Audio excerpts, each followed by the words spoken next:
Questions to the Minister for the Economy, and I call Jim Allister. Of course, Mr Deputy Speaker, it's difficult to provide a complete analysis given that the protocol hasn't been fully implemented. Therefore, when grace periods and mitigations come to an end, things are likely to get much worse. It's clear that during 2021, many local businesses and indeed consumers have experienced a range of issues as a result of new requirements for sourcing goods in Great Britain. I've spoken personally to many of those businesses and have received correspondence from members across the Chamber who alert me to problems businesses in their own constituencies are facing, including members who publicly called for the full implementation of the protocol, yet privately acknowledge the damage that it is doing to our economy. In respect of costs, Dr Esmond Birney, an economist appointed to the Northern Ireland Fiscal Council by Finance Minister Conor Murphy after agreement of the Executive, reports that frictions on our trade with GB could cost the Northern Ireland economy in the region of £900 million. Other published studies consistently point to the profound economic consequences of disrupting trade with GB. It is clear that tinkering around the edges will not cut it. We need action from the Government now, and permanent and complete solutions that remove these frictions in GB to NI trade. I call Jim Allister for a supplementary. So, the crippling costs of approaching £1 billion a year to our economy is really unsustainable, I suspect. Back on the 13th of September, the Minister said this: "If there is a choice between remaining in office or implementing the protocol, then the only option for any unionist minister would be to cease to hold such office." When is he going to make that choice? Well, Mr Deputy Speaker, I'm certainly not implementing the protocol, and I agree with the point that the member has raised. It's £900 million of a cost to our economy. But we have to remember that this is all taking place when we have extensive grace periods and mitigations in place. Now, it is up to the Government and the EU to take action. I hope that they will. I hope that they will follow through on the concerns that they have expressed in their command paper. We haven't seen that progress being made, but that progress needs to be made and action needs to be taken. The Minister clarify, was the gripping question one with other questions? Apologies, Mr Deputy Speaker. I will group questions 1 and one other question, I think, number 15, with your permission. If it's not. Okay. I call Christopher Stelford. The Minister for the grouping, for it brings me from the bottom of the list to the top. The Minister has detailed the economic cost of £900 million, and we all know what our health service could do with £900 million, but there's also a political dimension to this. Can the Minister confirm that there's not a single unionist elected representative in this Assembly that supports the provisions of the protocol, and we never, ever will? Well, I can absolutely confirm that is the case, that these are extraordinary arrangements that are in place in Northern Ireland without the support of unionists. I think that's in direct contravention to the Belfast Agreement. In fact, the Belfast Agreement had to be changed in order to allow the consent mechanism to be put in place. I think that's absolutely scandalous. I think if that took place on any other issue, other members around this House would find it absolutely scandalous as well. But because it fits in with the political position of the Alliance Party, the SDLP and Sinn Féin, they're quite happy to change the Belfast in this regard in order to suit their own particular political circumstances. However, this is not just an issue that affects unionists. It is affecting everybody in Northern Ireland, and I have the evidence and the data from different businesses and organisations that are saying that it is increasing costs which are passed on to all of our constituents wherever we sit in this House. In fact, recently the Road Haulage Association wrote to me and said a 10 to 20% increase in costs are directly attributable to the protocol. That is having a real impact on people in Northern Ireland. We are already in a cost of living crisis. Inflation is already making things difficult, and the protocol is making it worse. And I wish Mr Deputy Speaker, that there was a recognition of that, and that this is not the way to sort out this issue, but instead we should look at some of the other arrangements that have been highlighted, the other arrangements that could work, rather than putting a border in the Irish Sea, which is having an impact on everybody, whatever your constitutional position. I call Kiva Archibald. Thank the Minister for his response so far. And the Minister and his colleagues are fond of cherry-picking figures. I see he's not quoting the bit in the same study about how substituting imports in the EU and the rest of the world, because we can, under the protocol, could reduce the impact on GDP by half. But anyway, a recent manufacturing NI survey showed the biggest issue facing businesses is the shortage of labour. Protocol down their list of priorities. 2/3 of businesses do want the protocol to be made work, please? And 40% want the executive to maximise opportunities. So does the Minister accept that, just like with Brexit, he and his party are out of step with the majority of businesses here on the protocol? Well, absolutely not. In fact, I would say to the member that it is actually her party and the parties on the other side of the House that are out of step with the public, and public polls are showing that people recognise the issues that the protocol is causing and the impact that it is having. That's clear, and it's clear to me, but it's also clear to members on the other side of the House, because I have the letters here. I have letters from members on the other side of this House. Here's one complaining about the checks that a business in his constituency, been in business for over 24 years. Every single item which needs to be brought in has to be declared. A supplementary declaration with a consignment number. She must declare the item weight before and after packaging. This is resulting in countless hours of phone calls, all of which feel unnecessary to her. Is there any help or guidance which your department could provide? So we have here correspondence from members on the other side of the House. I'd be very careful if I were the member, because it's actually someone from her party that wrote to me. And she may complain about Brexit, but ultimately it's the protocol that is the problem. Absolutely right. It is the protocol which is causing the protocol, not only that they reluctantly accepted, but that they called for the rigorous implementation of. I call Matthew O'Toole. Mr Deputy Speaker. Minister, first of all, I have a letter too. You named Esmond Birney and his claims around the cost of the protocol. I have a letter from the Fiscal Council which makes clear that it's not from that organisation. I note Mr Birney, Dr Birney, has failed to publish his claims in any reputable peer-reviewed journal, so you should be aware of that before you start banding it about on the floor of the Assembly. Can I draw your attention, Mr Deputy Speaker? Can I draw your attention, Mr? Can I draw your attention, I have a Minister, question, to some please? Specific statistics.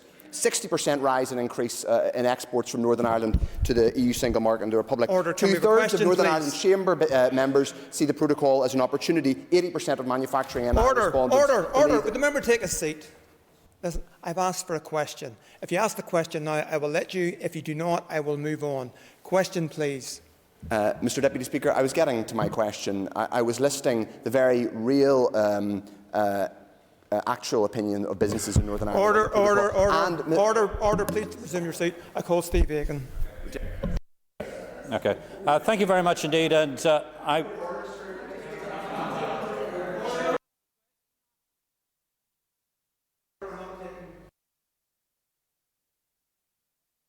Thank you very much indeed. And first of all, may I put my remarks on the fact that I think Esmond Birney is an absolutely exceptional economist.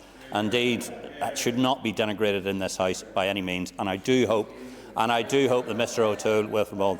But the question is, earlier on I asked a question of the Deputy First Minister about VAT on fuel.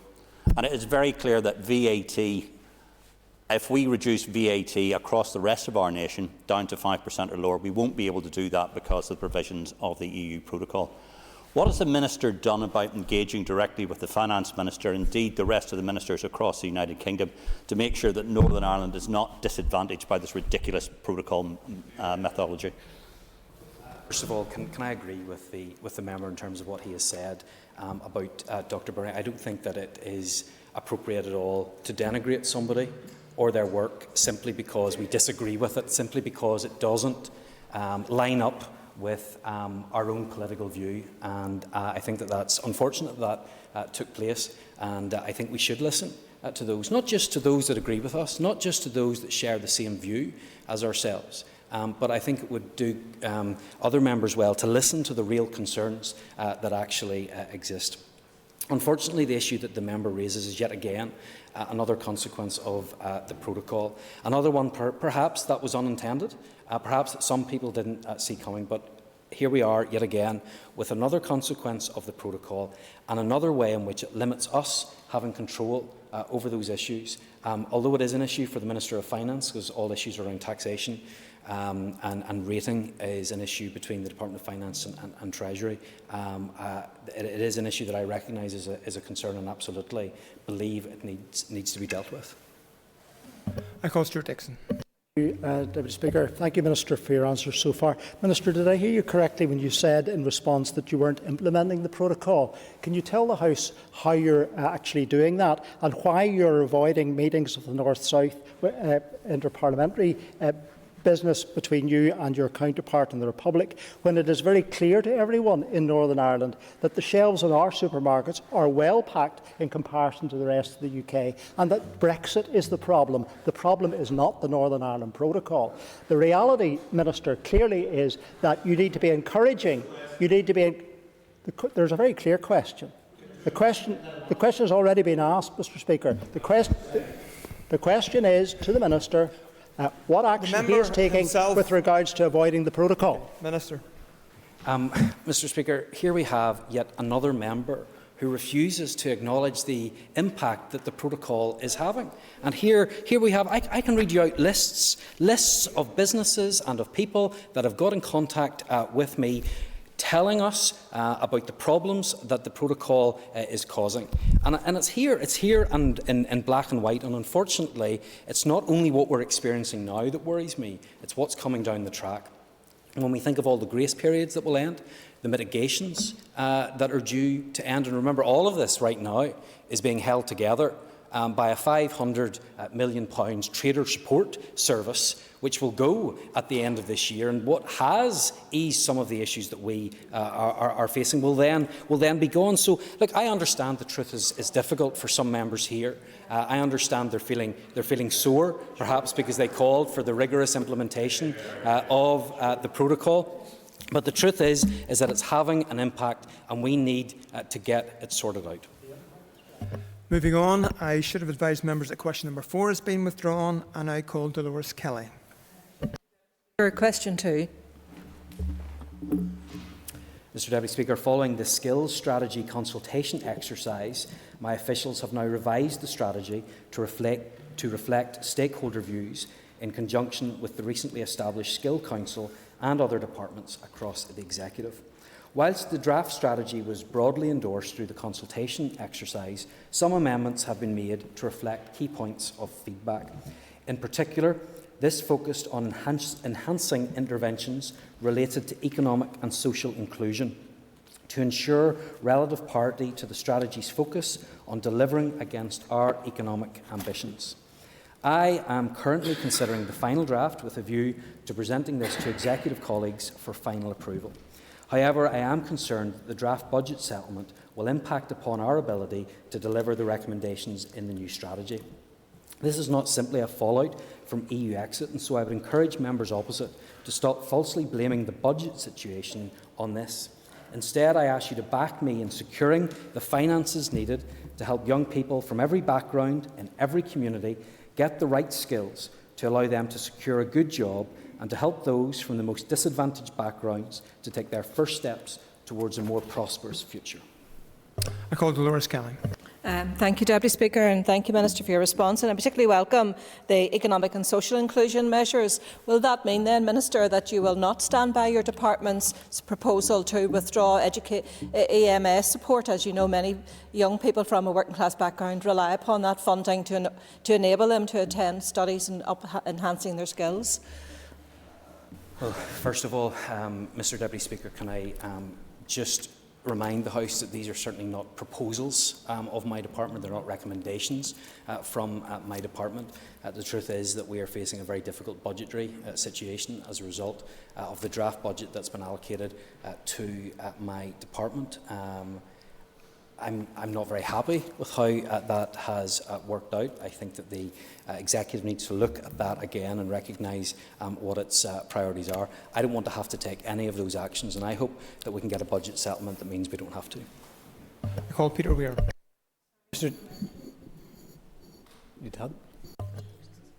Sorry, I believe you were asked a supplementary? No, I want to ask a supplementary. I haven't asked it yet. I thought you already did ask the supplementary. I call Peter Weir.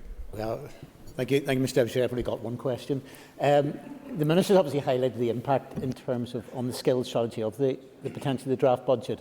The Minister would be aware of the Fiscal Council, which was established by the Finance Minister, which was highly critical of the draft budget. Does he agree with their conclusion that the draft budget lacks strategic direction? I think that is a fair assessment by the Fiscal Council. And I would note that the parties in the executive, for example, did want to prioritise health. That absolutely was a priority for us.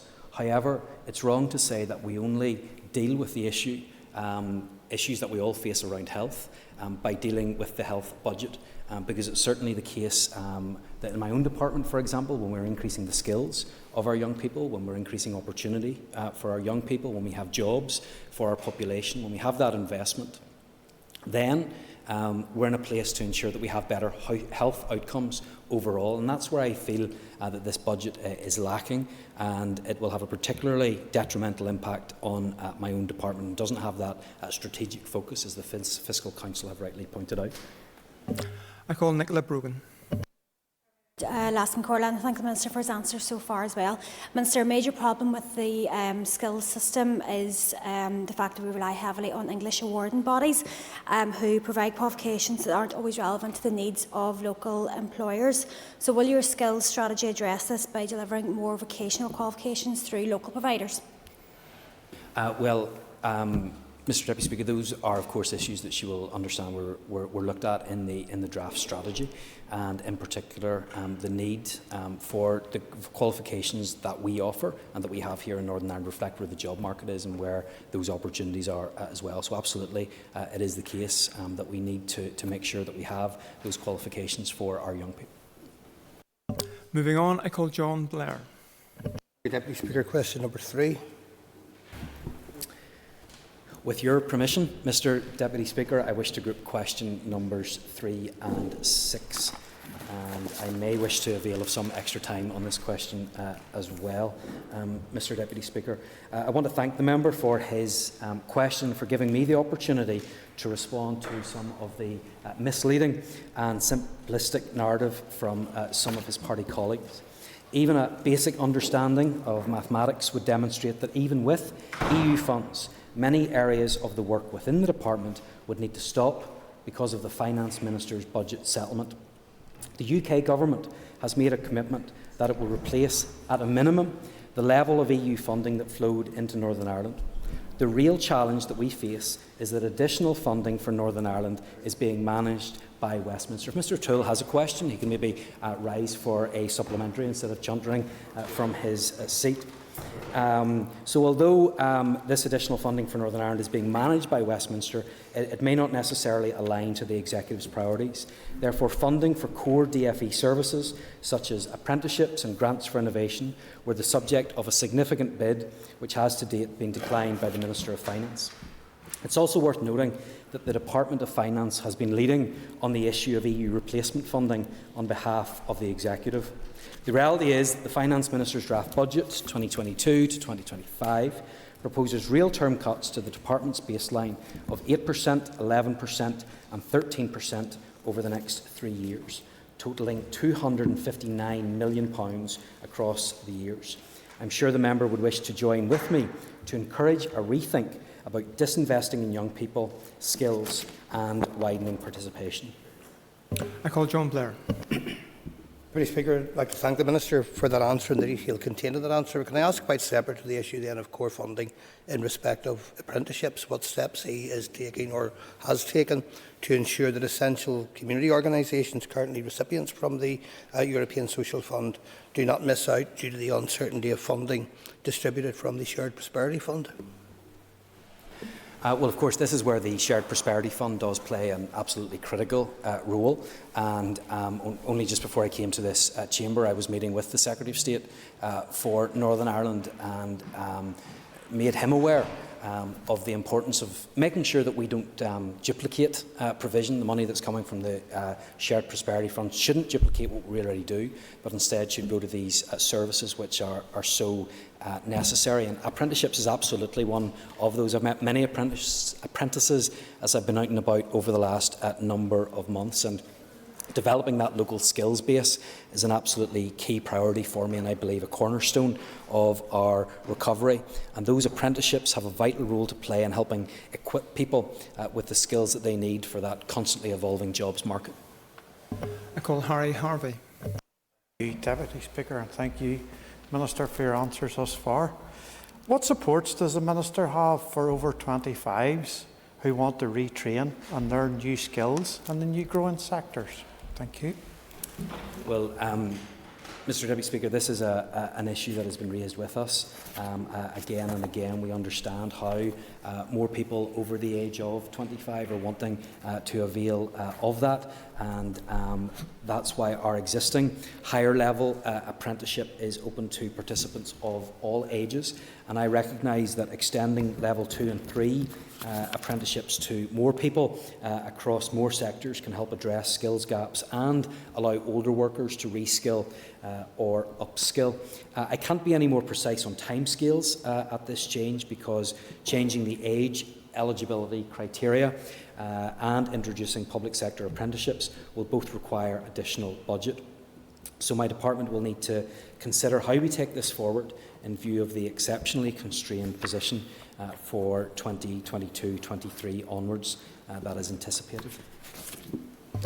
I call Ciara Ferguson. Speaker, and thank you, Minister, for your updates thus far. Minister, last year your predecessor did promise all-age apprenticeships, and I know myself, working in the sector in the city, it's critical at level 2 and 3 that likewise our young people get access to the apprenticeships and see a future and create a career. Has the loss of EU funding scuppered the delivery of such an important programme as this? Well, Mr Deputy Speaker, as I've just outlined to Mr Harvey, the change to the eligibility criteria and introducing public sector apprenticeships are going to take more time and more money. I've already outlined how we need to ensure that the money from the Shared Prosperity Fund goes towards areas such as these, and I'll certainly be lobbying the government on at that point. But ultimately, we do need greater investment in skills in Northern Ireland. We have fallen behind in recent years, and I fear that the current budget settlement that we have is going to make that even worse. So I would encourage her to use her skills and abilities to lobby the finance ministers to ensure that we can get a better funding settlement for this department. I call Sinead McLaughlin. Thank you, Mr Speaker. Minister, will you commit here today to meeting with the Chief Executive of E&I Engineering? He has been in negotiations with InvestNI for the past 4 years for significant investment in our Campsie and the Campsie site, but this is in jeopardy because of a lack of commitment around the Assured Skills programme. I would like you to meet him face to face. This is a major investor and a major employer in Derry, and we need this over the line. Mr Deputy Speaker, of course, any time if the member wants me to meet with anybody in her constituency, I'm more than willing to do that. I do that with other members, and if she wants to write to me with those details, I'm more than happy to look at that and to see what can be done. Obviously, it's not always appropriate for me to get involved directly in some of these issues, but certainly if I can be of any assistance and bring further clarity to the member, I'd be happy to do that. I call Mike Nesbitt. Deputy Speaker, on the theme of disinvesting in people, is the Minister taking any steps to try and ensure the apprenticeship levy is hypothecated here as it is in England? Mr Deputy Speaker, this is an issue that I know that has caused considerable concern right across Northern Ireland. I understand the concerns that have been expressed by businesses and those who are paying the levy, and the return that they feel that they are not getting on that. I don't have any further detail for him on this at this time, but if he has any particular queries he wants to raise with me, I'll be happy to discuss those with him. Moving on, I call Pat Sheehan. Question 5. Mr Deputy Speaker, I wish to group questions 5, 7 and 9, and I may wish to avail of the extra minute to answer this grouping. The draft budget presented by the Finance Minister would result in a cut in real terms to my department of 8% in year 1, rising to 13% in year 3, totalling £259 million across the 3 years. There has already been much focus on EU replacement funding. Clearly, regardless of this, many areas of work within my department will be impacted because of the Finance Minister's draft budget. The budget does not allow my department to stand still, let alone support economic recovery from the pandemic by investing in skills, innovation, tourism and green growth, all of which are critical to delivering 10x. Less than 1/3 of my department's pressures relate to key DFE services previously funded from the UK Government's contribution to Europe. This funding has not gone, but will flow directly to Northern Ireland from the UK Government rather than through the European Union. The UK Government made a commitment that it would replace at a minimum the level of EU funding that flowed into Northern Ireland. The Finance Minister's department has been responsible for leading Northern Ireland's negotiations with the UK Government on replacement funding. These negotiations have, to date, resulted in additional funding for Northern Ireland being managed by Westminster with no alignment to the Executive's priorities. The Finance Minister needs to ensure funding into Northern Ireland from the UK Government meets the Executive's priorities. Until he does, some core DFE services, namely apprenticeships and grants for innovation, remain unfunded. The only remaining option for the delivery of these key services is an increased prioritisation in the draft budget. With inescapable resource pressures of over £300 million over the 3-year period, my department is left to find solutions to fund these. With a budget where 3/4 of it is spent on education and skills, there are no easy options. Turning to capital, by year 3, the DFE capital allocation will be reduced by 55%. This will impact my department's ability to deliver capital projects in key strategic areas such as energy, innovation and enhance our further education and higher education estates. Call Pat Sheehan for supplementary. The Minister's department has already confirmed that it's going to lose £65 million of funding due to Brexit, and the Minister proposes to plug this gap by increasing student fees, cutting support grants and apprenticeships. Why should students and apprentices have to pay for this loss when it was the British Government, supported by the DUP, that delivered Brexit and is failing to provide alternative funding? Well, Mr Deputy Speaker, I don't think that the member understands the difference between the funding that came from EU structural and other funds, which the UK Government has said that it is going to replace. We're just needing to get further clarity and detail on how the UK Shared Prosperity Fund will work. And then the difference between the difficulties that we're facing as a result of the Finance Minister's budget. So if he is concerned about issues in relation to tuition fees, if he is concerned about the number of student places, can I encourage him, like I encouraged his party colleague beforehand, to speak to the Finance Minister in relation to that? I call Stephen Dunn. Speaker, thank the Minister for his answer. Can I ask the Minister which will have the greatest impact on the Minister's budget, the loss of EU funds or the huge cuts as a direct result of Conor Murphy's draft budget? The member is right to ask the question and highlight the fact that it is the issues that we're facing as a result of the draft budget from the Finance Minister, because although the EU funds will be replaced through the UK Shared Prosperity Fund, there is no remedy for over 2/3 of the budget that is going to be lost as a result of the draft budget settlement.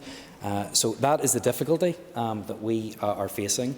I see an awful lot of anger around the House and outside of this chamber over the last number of weeks whenever the true impact of the Finance Minister's budget settlement became apparent. So I hope that they will channel that anger and frustration into ensuring that the Department of Finance recognises the impact that this budget settlement will have. And that is our end of the period of time allocated for listed questions. We now order.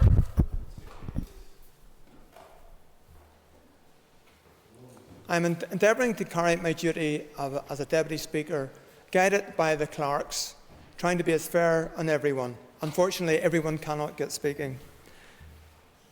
We now move on to topical questions, and I call Orlia Flynn. Minister, I understand that your department has plans to carry out a consultation shortly around debt relief orders. And I wanted to ask, what proposals will the department bring forward to support those who are struggling financially?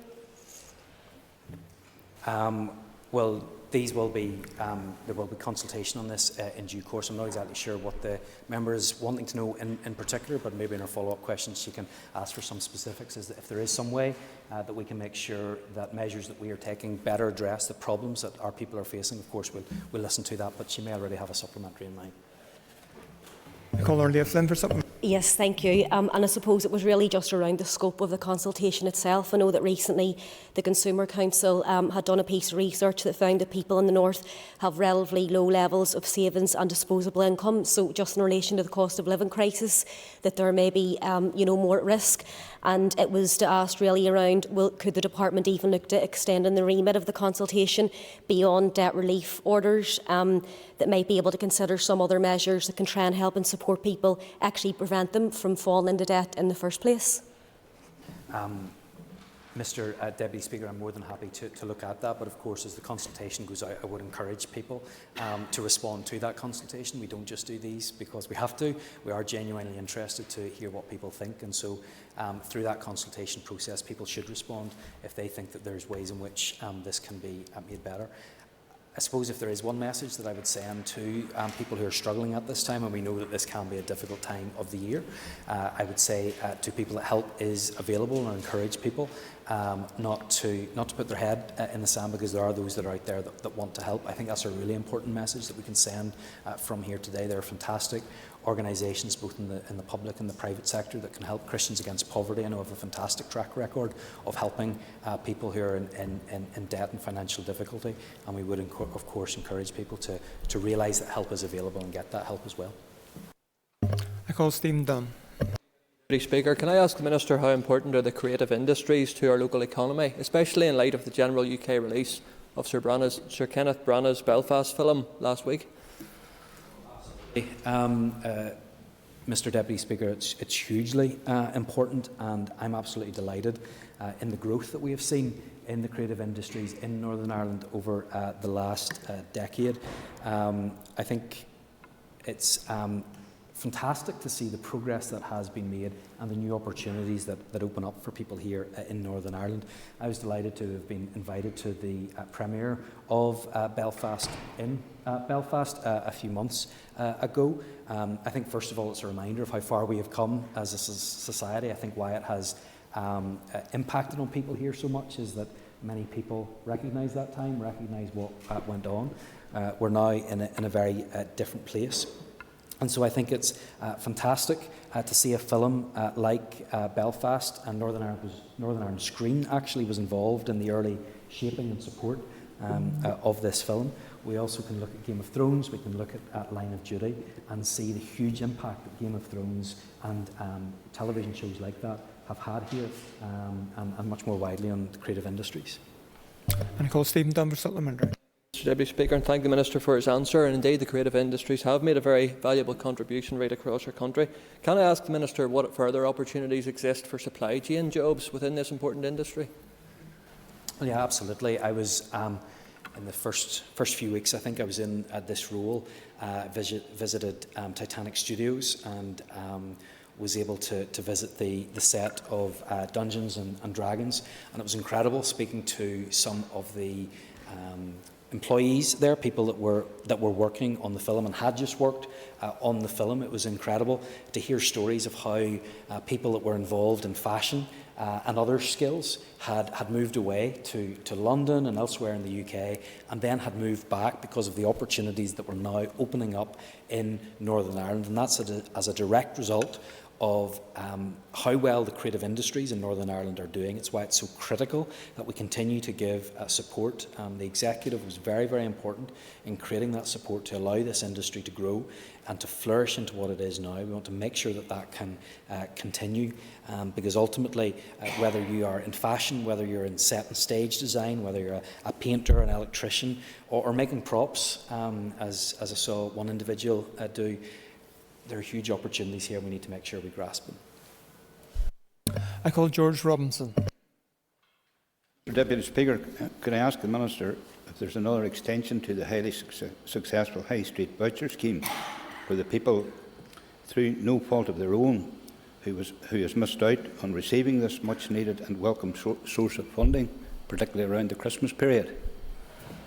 Well, can I thank the member for raising this issue, and it is important, I think, first of all, that we highlight that some people were not able to get their card, were not able to avail of this scheme, and importantly, that was through no fault of their own. So there were a number who perhaps theirs got lost in the post or were not able to activate their cards.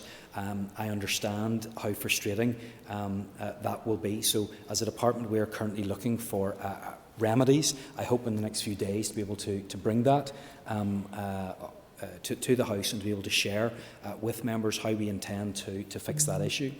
However, I think it is worth pointing out that although there were a few problems, that is still a relatively small number of people. The overwhelming number of those who applied for their card, received their card, and importantly spent their card.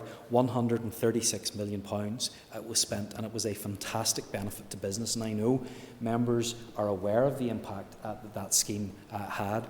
Retail and others that benefited from it had a really difficult couple of years, and I'm hearing time and time again about the boost that this created. Mr. Stalford was just telling me this weekend of the incredible impact that it had in one business in his constituency. Mrs. Dodds had me in Portadown, and we saw the impact that it was having there. I think Stephen Dunn took me around half of Hollywood and Bangor as well at a time, so we saw the impact that this was having. It is a great scheme. I recognise some people had issues, and I'm determined to make sure that those are rectified. And I call George Robinson for a supplementary. Thank the Minister for his answer. And could I ask him if this highly successful voucher scheme could be rolled out again next year around the Christmas period, provided that funding can be found? And I do appreciate the high constraints on his budget for next year. The member's absolutely right to highlight the success of the scheme, and I've no doubt people would like it if we ran it again. But I think he latched on to the key issue there, which was the budget. We did receive from Treasury support, COVID support. I made a bid as part of the economic recovery. Diane Dodds made a bid as part of the economic recovery action plan that I was able to put into the High Street scheme, which was so successful. Unfortunately, that funding is not going to be available again this year. However, I hope that we will still be seeing the benefit of the High Street scheme in the coming months and at the end of this year as well, because the High Street scheme wasn't just about an immediate boost, but it was about bringing people back to the High Street. It was about showing people what is on offer on our High Streets, the customer service that you can get on our High Streets as well. And so I hope that the impact is long-lasting. I call Philip McQuiggan. Minister, given your acknowledgement in your own energy strategy that we must move away from fossil fuels as a matter of urgency, can I ask why, therefore, in your action plan, which emanated from your energy strategy, you haven't called for a ban on petroleum licensing? This is an issue that I hope to take to the Executive in the coming weeks. This is an issue that I want to put out to public consultation with a recommendation from the Executive of what we will do. That will be an Executive decision, and I hope that will happen in the short term. I call Philip McQuiggan. Graham, and I appreciate the Minister's answer. In your energy strategy, you did avoid the issue of a ban on petroleum licensing. To a certain degree, you're still avoiding that issue. I would be asking the Minister to do the right thing today and let us know when he intends to bring forward the ban on petroleum licensing. Well, first of all, the energy strategy, I was keen to get that out. I was keen to make sure that we were able to show people how we have a plan for more affordable energy and for a more secure supply of energy as well. The issue around licensing on oil and petroleum is an issue that I've said that I will be bringing to the Executive, and I think it's important that we consult on that. There was a long period of consultation for the energy strategy. It was only right that that took place. On this issue, I think the member would agree that it's right that we consult on that as well, that we listen to the views of people, that we understand what they think. However, I will be bringing a paper to the Executive with a recommendation. It will be up to the Executive to decide what they want to do. Accommodation McHugh.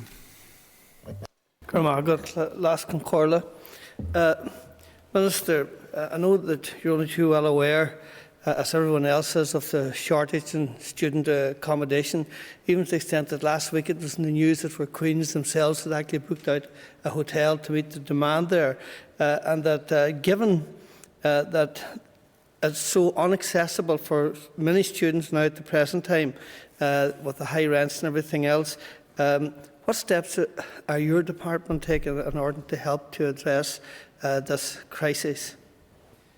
Well, Mr Deputy Speaker, I understand the concern that has been expressed by many in relation to student housing.